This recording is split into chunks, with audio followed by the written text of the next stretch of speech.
এর ভিতরেও যদি ক্রিকেট বোর্ডে কোনো অনিয়ম হয়ে থাকে, কোনো দুর্নীতি হয়ে থাকে, কোনো স্বজনপ্রীতি হয়ে থাকে, সেটার বিষয়ে যারা দেখা সেটা দেখবে, তারা এটা চলমান প্রক্রিয়া, এটা অতীতে হয়েছে, এখনো হবে এবং ভবিষ্যতে হবে। আমরা আমরা আমরা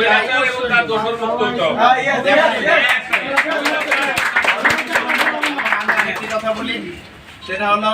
এখানে যে আমাদের যে ভবিষ্যৎ কার্যক্রম, যেটা ক্যালেন্ডার অনুযায়ী যেটা আছে, যে আমাদের এই টিম যাবে, তারপরে আমাদের ন্যাশনাল টিম পাকিস্তানে যাবে, এ টিম পাকিস্তানে যাবে, সেগুলি কিন্তু চলমান থাকবে এবং যারা যেভাবে কাজ করছে সবাই ভয়ভীতিহীন ভাবে এখানে কাজ করবে এবং সবার সহযোগিতাই দরকার। এবং যারা কমিটিতে আছে তারাও এখন থাকবেন, মানে আছেন, অনেকে হয়তো আসছেন না, যদি কারো কোনো ভিতরে দুর্বলতা থাকে তারা হয়তো এখানে আসছেন না, কিন্তু আমরা আশা করছি যে যারা মানে এখানে যারা কর্মকর্তা কর্মচারীগণ, তারা সঠিকভাবে তাদের দায়িত্ব পালন করবে, নির্ভয়ে দায়িত্ব পালন করবে। এখানে কোনো মানে সমস্যা হওয়ার কথা নয়, এখানে সবার সহযোগিতা